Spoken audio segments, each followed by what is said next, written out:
Olá, estudante! Estamos de volta para dar continuidade à semana de acolhimento do PET 5. E quem está aqui agora conosco é o professor Júlio Bastos, que vai relembrar os principais conteúdos do ciclo 4 em Física. Então, professor, o que você preparou para os alunos do segundo ano do ensino médio? Tudo bem, Gabi? Tudo bem, estudantes? Bom, na verdade, o que eu preparei para vocês nesta aula é uma complementação do que a gente já falou em nossa aula do ciclo 4, quando eu expliquei para vocês sobre o que são as ondas, classifiquei elas e mostrei os principais fenômenos envolvendo as ondas como um todo. Só que eu quero tratar de um tipo muito especial de ondas hoje com vocês, que são as ondas sonoras, também conhecidas como som. Mas então, o que elas têm de tão especial quando comparado com outros tipos de ondas que a gente vê e tem aí nos fenômenos dia a dia? Algumas características são específicas para as ondas sonoras. A primeira característica que a gente precisa destacar é em relação ao seu intervalo de frequências, tá? Ela vai ter sempre uma frequência que estará entre 20 Hz até 20.000 Hz. Por que esse intervalo, pessoal? Porque é justamente a nossa janela auditiva. Nós, seres humanos, conseguimos ouvir sons que partem dessa frequência de 20 Hz até a frequência de 20.000 Hz. Só que há um porém. Conforme nós vamos envelhecendo, a nossa capacidade de ouvir os sons de alta frequência vai diminuindo. Por quê? Os nossos tímpanos, que são nossa porta de entrada para ouvir as ondas sonoras, vai ficando mais rígido. E ao ficar mais rígido, a gente começa a perder um pouco dessa percepção dos sons com frequência muito alta. No meu caso, por exemplo, que já estou chegando aí nos meus 40, vamos falar assim, já não consigo ouvir sons que chegam a 17.000, 18.000 Hz. Só que isso não afeta em absolutamente nada a nossa audição do dia a dia, porque a maioria dos sons que são emitidos ou que a gente recebe não chegam a essa frequência, chegam no máximo a 6, 7.000 Hz. Então não afeta em absolutamente nada, não é uma característica de surdez, não confundam isso, tá? Porque às vezes a gente fala que a pessoa quando envelhece vai perdendo capacidade auditiva, isso não quer dizer que a pessoa está ficando surda, beleza? É uma outra questão, mais a ver com a biologia.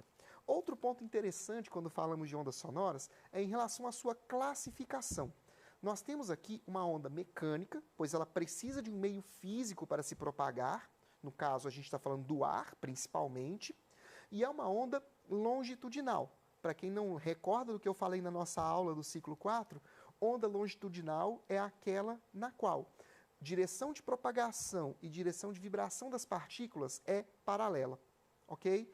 Eu mostrei o exemplo usando a mola na minha aula, só que hoje eu não a trouxe, tá?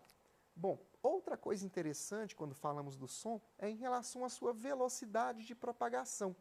No ar, essa velocidade, numa temperatura ambiente, ela chega a mais ou menos 340 metros por segundo, que dá algo em torno de 1.200 km por hora. Só que dependendo do meio que eu estou, se o ar está mais quente, se está mais frio, se eu estou no meio líquido, se eu estou num sólido, essa velocidade pode também variar. Porque aí a gente está pensando no espaçamento entre as moléculas que vão transportar a energia. Vocês já viram alguma cena em filme ou em desenho? Gabriela, faça a pergunta para você também. Já viu esses desenhos onde o cara coloca o ouvido no chão para ver se está sentindo a vibração das patas de um cavalo? Sim, já vi. Pois então, aquilo é possível por um ouvido bem treinado, porque o som se propaga muito mais rápido no meio sólido do que no ar. Então, índios ou pessoas treinadas, colocando os ouvidos próximos ao chão, eles conseguem perceber a vibração produzida pela pata de um cavalo andando a quilômetros, muito antes de você conseguir perceber o som vindo pelo ar. Por que isso? Primeiro porque é um meio mais denso, né? O solo é muito mais denso do que o ar. E por esse motivo o som viaja muito mais rápido ali do que pelo ar. Ele viaja, em alguns casos, a mais de 5.000 metros por segundo, ou seja, 10 vezes mais rápido ou 15 vezes mais rápido do que pelo ar. É essa a resposta para essa pergunta, tá? Aqui também tem um ponto legal que eu gosto de falar sempre nas minhas aulas com os meus alunos, que é sobre as chamadas qualidades fisiológicas do som, que são 3: a altura, a intensidade e o timbre. E sempre rola alguma confusão aqui quando eu falo de altura. Por quê? Muita gente pensa que a altura tem a ver com volume. Só que não. A altura de uma onda sonora está diretamente associada à sua frequência. Então nós podemos ter sons de baixa frequência, que são os chamados sons baixos ou graves. Aí a gente pode pegar a voz do Tim Maia, por exemplo, lá com essa nada do que foi será. É uma voz baixa. Agora, se eu pego uma voz mais aguda, frequência mais alta, é um som alto. Aí a gente pode pegar algumas cantoras que têm um som mais alto para poder exemplificar. Eu não vou fazer aqui, que não vou pagar um mico danado. Bom, não confundam então a altura com a intensidade. Esta sim tem a ver com o volume. Intensidade tem a ver com a amplitude da minha onda sonora, que vai ser o volume. Então, quando a sua mãe chegar para você e falar assim, menina, abaixa esse rádio, ela está falando de abaixar a intensidade da onda sonora e não a altura, ok? E o timbre? Qual é a característica que o timbre tem de tão especial? Ela é caracterizada pelo formato que a onda possui. As ondas sonoras não são ondas sempre bonitinhas, em formato que a gente vê nos livros didáticos. Posso ter ondas com formatos bem variados, mas com a mesma frequência. Ou seja, eu posso ter dois sons de mesma frequência, ou seja, mesma altura, só que a gente percebe nos nossos ouvidos de forma diferente. Um exemplo clássico disso é quando você pega uma banda de música. Você tem vários tipos de instrumentos musicais ali, cada um executando a mesma nota, só que o som que você percebe, por exemplo, de uma guitarra, é diferente do som que você percebe de um saxofone.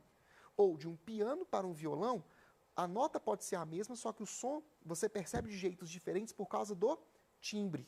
O timbre é essa marca registrada, vamos dizer assim, que cada instrumento ou cada fonte sonora vai dar para aquela nota na escala musical. Beleza? Preciso te fazer uma pergunta. Claro. Quando eu estiver falando, então, baixinho, eu estou falando com pequena intensidade? Exatamente. Baixa intensidade. Quando nós falamos de intensidade sonora, só para completar, Gabriela, a gente está medindo isso em decibéis, ou decibéis, como alguns livros de física colocam. Tá? E a gente fala muito sobre essa questão de poluição sonora, hoje nas grandes cidades, como ambiente de estresse, né? Então, sons de alta intensidade, que carregam uma potência elevada, são aqueles sons que têm decibéis mais altos, que podem prejudicar a nossa audição a médio prazo ou até mesmo a curto prazo. Existem muitos estudos, e aproveitando, tá, estudante, para falar muito sobre isso, eu tenho muitos alunos que usam fone de ouvido, colocam a música lá no último volume. Isso, gente, é altamente prejudicial para a audição de vocês, tá? Nós temos algumas estruturas nos nossos ouvidos que elas não se regeneram. E quando você se expõe a uma intensidade sonora elevada por um longo período de tempo, você começa a ter uma perda, sim, de audição. Aí estou falando de surdez mesmo, não estou falando de enrijecimento de tímpano, como eu dei o exemplo mais cedo.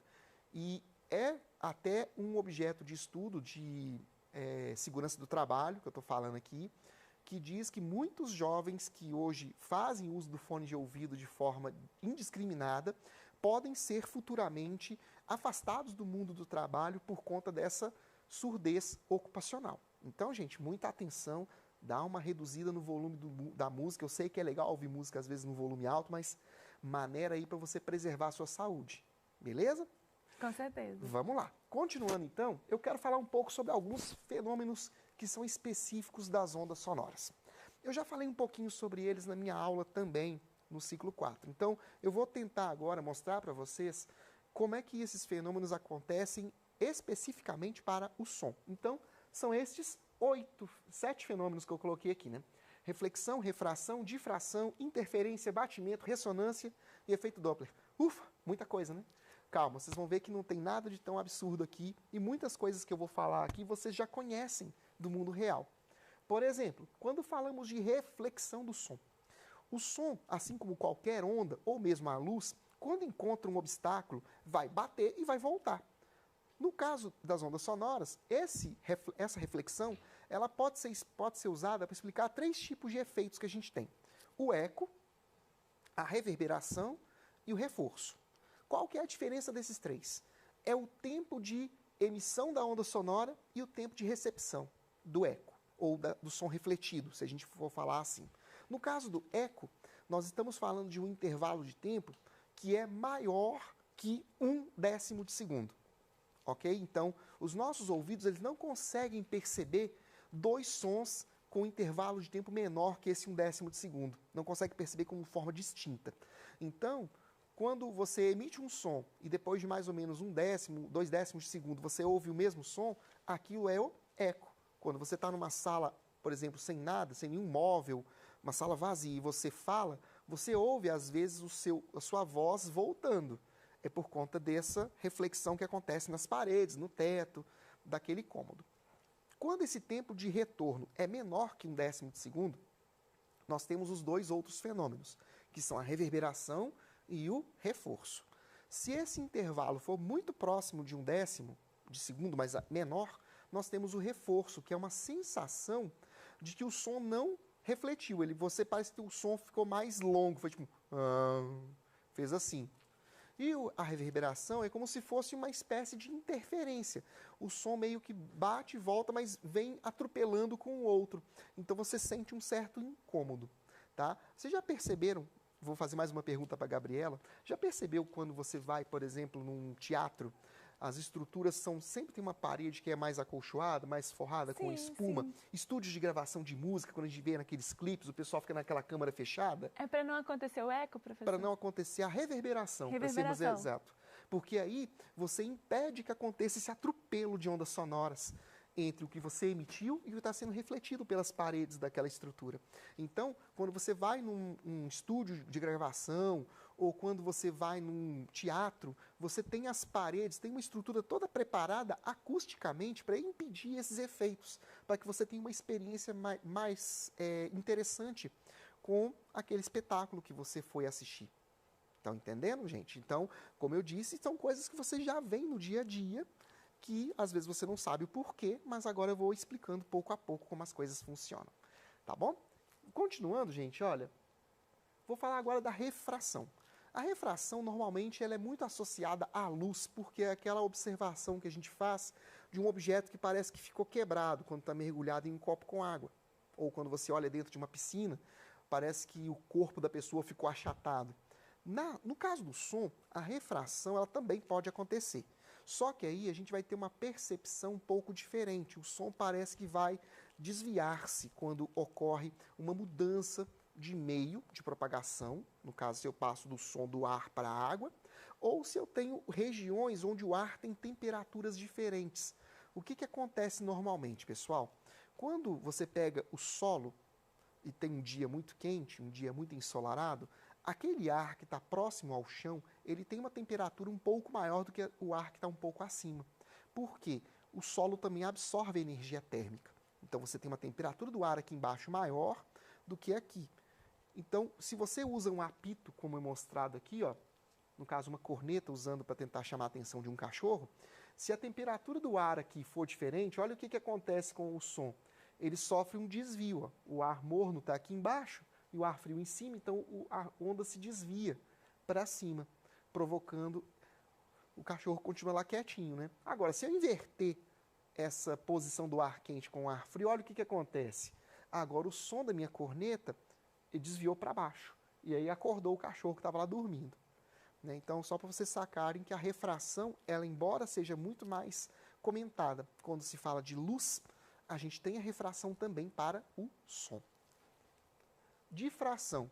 Difração, com certeza, todos vocês já presenciaram também. É um fenômeno muito tranquilo de discutir quando se fala de onda sonora. Ela é basicamente o seguinte. A onda sonora ela vai contornar obstáculos, como paredes, por exemplo. Quem nunca esteve atrás da porta ou do outro lado de um muro escutando a conversa de outra pessoa? Quem nunca fez isso? Ou quem, por exemplo, já estava passando pelo corredor da sua casa e, de repente, na cozinha ou no quarto está rolando uma conversa e você não estava dentro do quarto e você ouviu aquela conversa. Por que isso acontece, gente? Porque o som ele se propaga em todas as direções, certo? E aí, se ele encontra uma abertura, como uma porta, uma janela, ele consegue contornar aquele obstáculo, que é a parede, e chega do outro lado. Isso é difração, apenas isso. Não tem nada de tão extraordinário aqui. Interferência. Interferência é um fenômeno onde duas ondas se encontram e pode acontecer duas coisas. Ou a amplitude aumenta, que é o que nós chamamos de interferência construtiva, ou a amplitude reduz, quando é interferência destrutiva. Olhem o exemplo que eu coloquei aqui, ó. Nós temos dois sons que foram produzidos aqui, tá? Percebam que aqui, ó, nessa região onde está mais concentrado os pontinhos, seriam as cristas da minha onda, tá? Então, seriam os pontos de amplitude máxima. E aqui embaixo seriam os vales, pontos de amplitude mais baixa. Quando uma crista encontra com outra crista, o que vai acontecer? Vai acontecer uma soma de amplitudes. Reparem que ficou mais intenso aqui do lado de cá, não foi? Porque é a soma dessa crista com essa outra crista aqui. Gerou uma amplitude resultante maior do que as ondas originais. Olha o que acontece embaixo. Reparem que agora a crista ela está posicionada em pontos diferentes no meu desenho aqui, ó. Então, uma crista não encontra com a outra, uma crista encontra com um vale. Então, se uma crista encontra com um vale, ocorre o que nós chamamos de cancelamento do som. Então, a amplitude resultante ali será igual a zero. É o que a gente está vendo aqui, ó, nesse outro desenho. Existem alguns tipos de fones de ouvido, voltando para aquela discussão que eu falei agora há pouco, da exposição aos ouvidos, que cancelam o ruído externo. Eles emitem uma onda com a fase invertida, ou seja, emitem uma onda que vai cancelar o ruído. E o cancelamento do ruído vai te dar um isolamento maior para que você poder ouvir a sua música sem interferência. Tá? Só que esses fones são com certeza muito mais caros que um fone que você compra por R$20 em qualquer loja por aí no comércio, seja em Belo Horizonte ou qualquer outra cidade do estado. Professor, te fazer uma pergunta. Claro. Interferência construtiva seriam quando dois cantores estão cantando ao mesmo tempo? Sim, a gente pode pensar dessa forma também, Gabriela.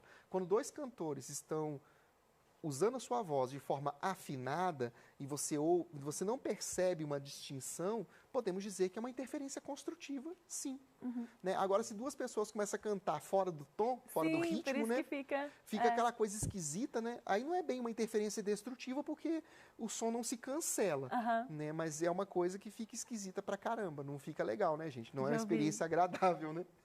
Verdade. Né? Muito obrigado pela pergunta, mais uma interessante para vocês, viu, estudantes? Essa é uma boa sacada.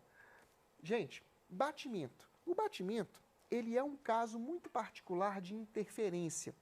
Só que a gente trata o batimento de uma forma muito especial pelo seguinte. Quando você pega dois sons que têm frequências muito próximas mesmo, tipo diferença de 1 Hz, 2 Hz só na frequência, você percebe um zumbido bem mais lento que está sendo produzido de fundo. Quem mexe com afinação de instrumento musical já deve ter percebido isso. Né? Às vezes, quando você pega e começa a fazer esse barulho que eu acabei de fazer seria uma onda resultante desse batimento, que é quando a frequência de um aparelho é muito próxima da frequência do outro. Aqui um exemplo para vocês verem. Olha só, eu tenho dois diapasões que estão emitindo sons com frequências muito próximas um do outro. Né? Então, observem que em alguns momentos acontece a interferência construtiva. Não é todo momento, tá vendo? Tem hora que é destrutiva. Então, esses compassos de alternância de interferência construtiva e destrutiva é que vão produzir aquele som de fundo, aquele batimento, que é uma subtração das frequências das ondas que estão sendo geradas aqui. Então, por isso que o resultado é muito pequeno. Ressonância é um fenômeno também muito conhecido, quando uma onda sonora ela atinge um material que está causando um aumento da vibração das partículas. Quem já viu aquele quadro de tentar quebrar taças com a voz? Se você já viu isso, você já entendeu o que é ressonância. Que é você produzir uma onda que vai tentar vibrar o material daquela taça com o objetivo de quebrá-la. Claro que é muito difícil fazer isso, porque o tempo de exposição ali tem que ser bem grande e a frequência tem que se manter constante. É algo que muitas vezes a pessoa não tem preparo vocal para fazer um som com a frequência fixa por um longo período de tempo. Tá? E para finalizarmos, eu quero falar do efeito Doppler.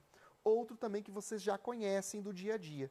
Quando você está parado numa calçada e vê uma ambulância passando com a sirene ligada, você tem aquele som que começa ficando mais agudo, agudo, agudo, de repente ele fica grave.